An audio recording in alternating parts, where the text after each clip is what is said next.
예브게니 오네긴에서 시리까지를 살펴보겠습니다. 러시아 수학자 안드레이 마르코프는 확률을 시에 적용한 논문을 발표했습니다. 저는 마르코프라는 말을 대학원 때부터 수십 년 전부터 들어왔는데 실제로 이 사람에 대해서 이 책에서 처음으로 들었습니다. 제가 통계에 대한 기본이 그렇게 많지 않기 때문입니다. 푸슈킨의 작품 예브게니 오네긴이라고 하는 작품을 마르코프 연쇄라 부르는 것을 이용해서 마르코프가 모형화를 했습니다. 이게 푸슈킨의 작품이고요. 저도 아직 못 읽어봤습니다. 나중에 한번 읽어봐야겠죠? 마르코프가 한 가정은 각 글자가 독립적으로 랜덤하게 글에 나오는 게 아니라 순차적으로 나온다. 즉 앞에 글자가 뒤에 나오는 글자에 확률을 주는 게 아닐까? 영향을 주는 게 아닐까라고 가정을 했습니다. 타당한 가정이죠. 글은 자음과 모음이 불규칙적이지만 교대로 나타나는 경향이 있고 모음에는 true값, 예를 들어서 1, 자음에는 false값, 0을 준다라고 생각을 했습니다. 이 사람이 생각을 했다는 거죠. 이렇게 자음을 빼면 모음 이렇게 모음만 볼 수 있는데 모음 2가 나타날 확률은 모음 1의 확률의 조건부 확률이고 모음 3이 나타날 확률은 모음 2의 조건부 확률이고 이런 식으로 해서 나이브 베이즈 분류기로 작업을 하면 계속해서 모음 1이 나타났을 때 모음 2가 나타날 확률을 구할 수 있고 이런 식으로 연쇄적으로 구할 수가 있습니다. 조금씩 단어들이 많이 모이면 모일수록 그 다음 단어를 추론하는 게 편해집니다. 역시 천재적인 생각이죠. 수학자는 다릅니다. 구글 번역의 핵심 아이디어 요소이기도 한데요. 이런 볼까요? 앞 글자 뒤에 따라오는 알파벳을 위에서는 모음만 봤지만 이제 자음과 모음을 다 합쳐서 알파벳을 확률로 구하면 오네긴과 같은 통계적 특성을 가진 새로운 글을 작성할 수 있다. 실은 저는 이 코딩을 한번 해봤습니다. 굉장히 작성을 잘 하고요. 즉 새로운 글을 만들 수도 있고 심지어 통역도 할 수 있습니다. 단 몇 줄의 코딩으로요. 그것을 텍스트 트랜슬레이션 그리고 텍스트 제너레이션이라고 하고 이미 상용화가 되어 있습니다. 구글 검색 알고리즘인 페이지랭크도 마르코프 연쇄라고 하네요. 자, 많은 페이지가 연결되는 페이지가 그렇지 않은 페이지보다 더 중요합니다. 그렇죠? 인터넷 유저가 웹페이지를 이리저리 찾아다닌다고 했을 때 여기는 상태 1, 상태 2, 상태 3이고 각각의 상태들은 관찰 1, 관찰 2, 관찰 3으로 매칭이 됩니다. 한번 읽어볼까요? 좀 작겠지만 제가 읽어보겠습니다. 마르코프 연쇄에서 상태는 글자가 아니라 웹페이지여서 이 상태는 그냥 웹페이지 1, 웹페이지 2, 웹페이지 3라는 거죠. 아주 더 큰 문제가 되지만 적용되는 수학은 같다고 합니다. 한 페이지의 점수는 이 페이지마다 이제 점수를 매겨야 되는 거죠. 인터넷 이용자가 머무는 시간의 비율이거나 아니면 오랫동안 여기저기 방문하다가 이 페이지에 도착하는 확률로 나타난다 라고 그런 식으로 합니다. 마르코프 연쇄는 많은 곳에서 다루고 있다고 하는데 그런 식으로 상태 1이 더 중요할 것인가, 상태 2, 웹페이지 2가 중요할 것인가, 웹페이지 3가 중요할 것인가는 관찰을 한 다음에 여기에 중요도를 확률의 값으로 부여합니다. 그것이 마르코프 연쇄의 논리입니다. 이 그림에서 웹페이지는 상태이고 이 관찰도 기록할 수 있지만 자 이제 가정을 바꿔서 상태 요 웹페이지들이 보이지가 않고 우리는 요 관찰만 예를 들어서 인터넷 이용자가 머무는 시간 이런 것만 관찰할 수 있다고 생각을 한번 해보십시오. 그래서 이것을 은닉 마르코프 모델로 바꿔야 됩니다. 자 그런 식으로 우리가 만약에 상태 자체를 보지 못하고 결과만 볼 수 있다면 상태끼리 연결되고 각 상태를 관찰하는 마르코프 모형에서 아까 위의 모형에서 만약에 상태를 보지 못하고 관찰들로 상태를 추론해야 되는 경우가 은닉 마르코프 네트워크, 히든 마르코프 네트워크 모델이라고 제가 봤는데 시리의 핵심은 알고리즘이 요 HMM입니다. 글자로 구성된 단어가 상태인데 사실은 컴퓨터는 관찰이 불가능하고 글자를 입력해주지 않는 거죠. 이게 상태지만 그리고 뭐만 입력을 받냐면 음성만 인식을 받는 겁니다. 음성으로 컴퓨터 보고 너는 관찰된 값을 줄 테니까 원래 오리지널 상태를 추정해봐 라고 말을 하는 거죠. 그러면 발음된 음가만 입력하면 시리의 목표는 방금처럼 관찰해서 상태를 추론한다. 소리만 주고 너 오리지널 단어를 네가 한번 추론해봐 라는 거죠. 그래서 HMM 모델의 구성 요소는 현재 단어가 주어졌을 때 다음 단어가 올 단어의 확률을 주어지고 특정 단어를 발음했을 때 들을 수 있는 여러 가지 소리의 확률을 주어집니다. 저도 사실은 요거는 책을 읽으면 이해가 덜렁말렁하거든요. 여러 번 읽어봐야 될 것 같아요. 은닉 마르코프 네트워크.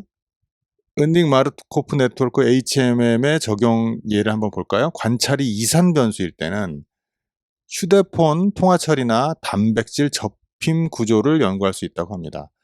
음성이 변조된 비트를, 즉 음성이 변조해서 비트를 만들면 그것을 은닉 상태라고 하고요. 수신된 비트를 관찰이라고 파악을 합니다. 여기서 휴대폰에서 다른 쪽 기지국을 통해서 다른 휴대폰으로 정보를 쐈을 때 이 휴대폰에서 나가는 것이 은닉 상태, 그리고 받은 정보가 관찰 상태죠. 그래서 받은 정보를 가지고 원래 발송한 휴대폰에서 나간 은닉 상태가 무엇일까를 추정을 해야 되는 것입니다. 단백질 접힌 구조 연구를 보면 단백질이 접혀지는 방법을 연구하는 것인데 각 위치에서 접혀지는 은닉 상태를 아미노산, 이미 우리가 관찰할 수 있는 형태를 가지고 추론을 하는 거죠. 여러모로 이 히든 마르코프 네트워크 모델을 우리가 사용하고 있다는 것을 알 수 있습니다. HMM의 적용료 2를 보면 관찰이 연속 변수일 때고 이때를 칼만 필터라고 하는데, 저도 사실은 칼만 필터는 말은 여러 번 들었는데 여기서 정확하게 이 개념을 이해했습니다. HMM 중에 관찰이 연속 변수일 때다라는 것이고요. 국내 총생산, 통화량, 실업률 등에서 잡음을 제거할 수 있다라고 하네요. 제가 경제학과 출신인데 무려 수십 년 전에 배웠지만 이렇게 칼만 필터를 단어만 듣고 지나가는데 이제 거의 알게 됐습니다. 국내 총생산, 통화량, 실업률, 경제학과에서 다루는 것이죠. 그리고 크루즈 미사일 진로를 유지하거나 비슷하게 달 탐사선에 발사를 할 때 이 칼만 필터가 필요하다고 합니다. 놀랍죠? 사실은 놀랍습니다. 자, 그 다음 모든 것은 연결돼 있다. 간접적으로 한번 볼까요? 베이즈 네트워크를 주데아 펄이라고 하는 사람이 베이즈 네트워크라는 것을 만들었는데, 각 변수가 만약에 직접적으로 의존하는 변수들이 몇 개 안 된다면 확률 변수들 사이에 존재하는 연관성들의 네트워크가 복잡하더라도 괜찮다는 사실을 발견했다. 사실 여러분 이 말은 잘 이해가 안 되실 거예요. 이것만 아시면 되죠. 각 변수가 직접적으로 의존하는 변수들이 몇 개 안 되면 괜찮다, 계산이 가능하다라는 간단한 말입니다. 확률 변수들 사이를 마르코프 연쇄나 HMM처럼 그림으로 나타낼 수가 있다. 그림을 한번 볼까요? 조기 경보기 베이즈 네트워크의 사례, 주데아 펄이 만든 베이즈 네트워크를 한번 볼까요? 저도 사실은 여러분 이 설명을 하면서 책을 읽고 간신히 이해를 했지만 또 책을 덮으면 잊어버립니다. 그래서 저도 최선을 다해서 설명을 하고 있고 엄청나게 어려운 개념을 설명하니까 여러분 이해가 잘 안 되시라도 양해해 주세요. 이 책은 제 생각에 공자님 논어처럼 수십 번, 수백 번 읽어봐야 돼요. 자, 그래서 강도가 침입하거나 지진이 일어나면 둘 중에 하나는 경보가 일어나고, 그럼 경보를 A라는 사람이 전화를 해서 경찰서에 신고할 수도 있고 B라는 사람이 전화해서 그 경찰서에 신고할 수도 있죠. 자, 이 같은 경우에 베이즈 네트워크는 각 변수와 부모들의 값에 따른 조합의 확률을 부여한 표를 만든다는 것입니다. 즉, 강도가 침입했을 때 경보가 울릴 확률, 지진이 일어났을 때 경보가 일어날 확률, 경보가 일어났을 때 A가 전화할 확률, 경보가 일어났을 때 B가 전화할 확률. 그렇게 된다면 강도가 침입했을 때 경보가 울리고 경보가 울렸을 때 A가 전화할 확률도 요거 곱하기 요거로 알 수 있다는 것입니다. 지진이 일어났을 때 경보가 일어나고 경보가 일어났을 때 A가 전화할 확률은 요거 곱하기 요거로 알 수 있다는 게 기본적인 이 베이즈 네트워크의 개념입니다. 자, 요거는 좀 넘어가고요. 책을 한번 읽어보세요. 엄청 복잡합니다. 그래서 이렇게 여러 가지 경우가 생겼을 때 해야 할 일은 그냥 곱하기만 하면 된다는 것입니다. 곱하기만 하면 된다. 곱하기만 하면 된다. 그러면 확률을 구할 수 있다. 이거는 이제 4가지 다 일어난 사건인데 사실은 2가지만 일어나거나 그럴 때는 각각의 2가지만 구하면 되죠. 그럼 우리가 지금까지 나이브 베이즈 분류기나 마르코프 연쇄, 그리고 히든 마르코프 연쇄 모델, 그리고 베이즈 네트워크까지 알아냈는데, 자, 이렇게 무려 4가지 개념을 봤죠. 머리가 핑핑핑 돌죠. 여기서 놀라운 것은 앞에서 배운 나이브 베이즈 분류기나 마르코프 연쇄 HMM은 모두 베이즈 네트워크의 특수한 경우이다. 베이즈 네트워크가 좀 더 일반적인 경우라는 것입니다. 즉 원인이 있고 결과가 있으면 이것들을 설명하는 것이랍니다. 제가 약간 좀 여러분 화면에서는 안 보이실 텐데요. 제가 한번 읽어볼게요. 마르코프 연쇄는 현재라는 조건 아래 미래의 과거에 대해서 조건부 독립이라는 가정을 구현한다. 여전히 어렵죠. HMM은 히든 마르코프 네트워크 모델은 조건부 독립에 더해서 각 관찰은 해당하는 상태에만 의존한다고 추정한다.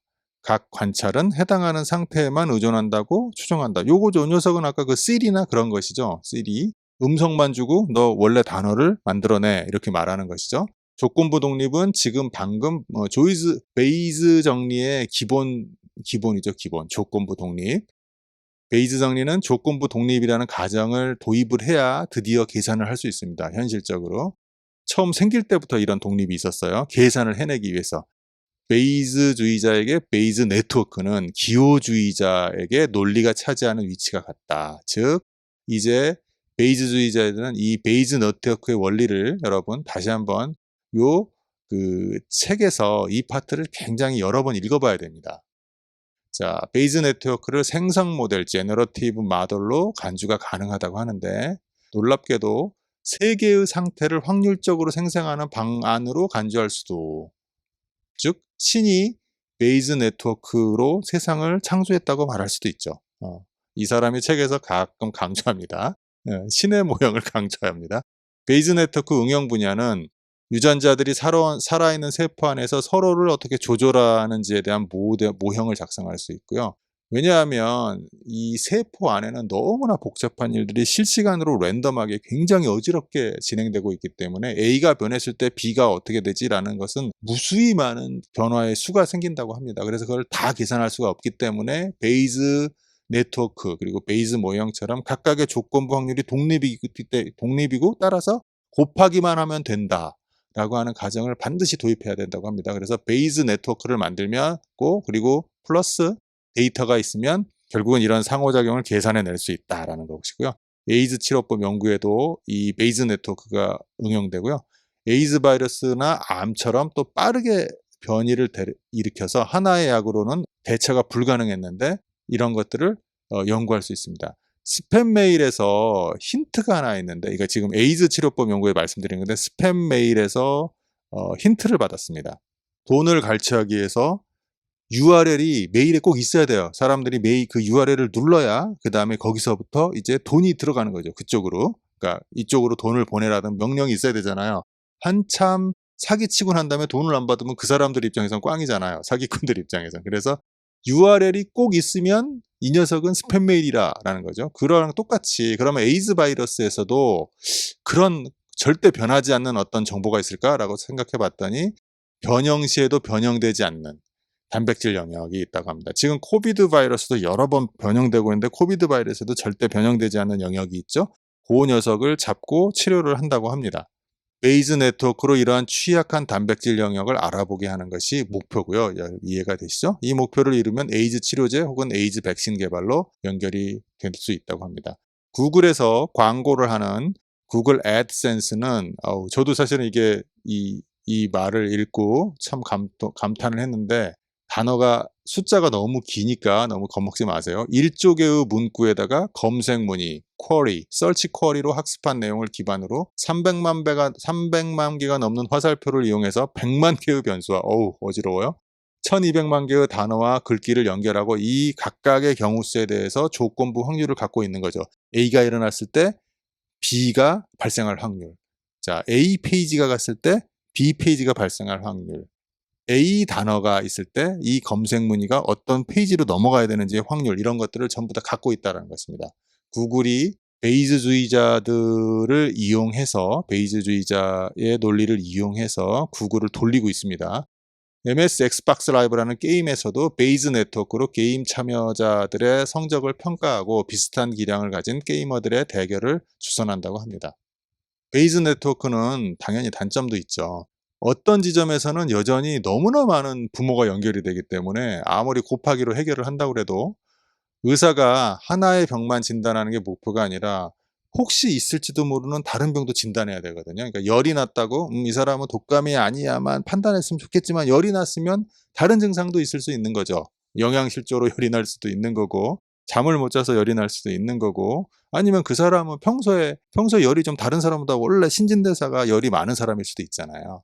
그렇기 때문에 현실의 상황은 너무나 복잡하고 이렇게 연결이 너무 많기 때문에 리디클로그램 우스꽝스러운 그림이다라고 비난받기도 한다고 합니다. 대책은 각 지점에서 모든 부모 상태들에 대한 조건부 확률을 정하는 표 대신에 이 표가 너무나 두꺼우니까 더 간단한 분포를 학습할 수 없을까?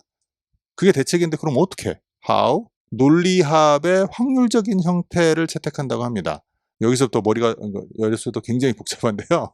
어떤 원인으로 단독으로 발열을 일으킬 수는 있지만 각 원인은 그 원인이 되기에 충분하더라도 보통은 발열을 일으키지 않을 확률값을 지니기 때문에 이를 반영한다. 즉 대부분의 경우는 실제로 발열을 일으키지 않거든요. 그렇기 때문에 이쪽에선 확률값을 0에 가깝게 주어 버리는 거죠. 예를 들어서 경우 수가 100만 가지 이렇게 두꺼운 건데 이 두꺼운 거 중에서 예를 들어서 99만 5천 가지는 0에 가깝게 수렴하게 확률을 줘 버리는 거죠. 그러면 이 두꺼운 그림을 굉장히 네트워크 그림을 굉장히 축소할 수 있죠. 사실상 99.5% 정도는 0으로 수렴해 버리니까. 그리고 나머지들을 확률값으로 주겠다라는 것입니다. 그것이 논리적인 확률적인 형태를 채택한다라는 것이고요. 해커맨이라는 사람과 연구자들은 이러한 방식으로 수백 종의 전염병을 진단하도록 베이즈 네트워크를 학습시켰고 사실은 작동한다고 합니다.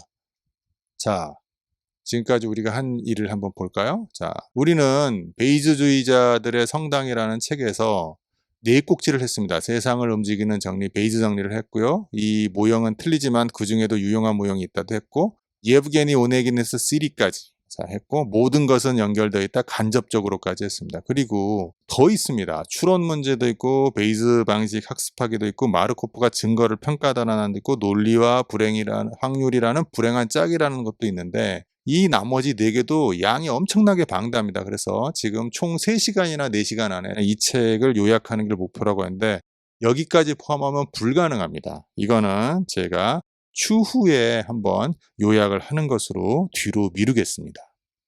양해 부탁드립니다. 이 책이 너무나 방대합니다. 변명이지만 다음 시간에는 유추주의자 당신을 닮은 것이 당신이다를 요약하겠습니다. 이것이 우리가 갖고 있는 지도학습에서 5번째 모델입니다.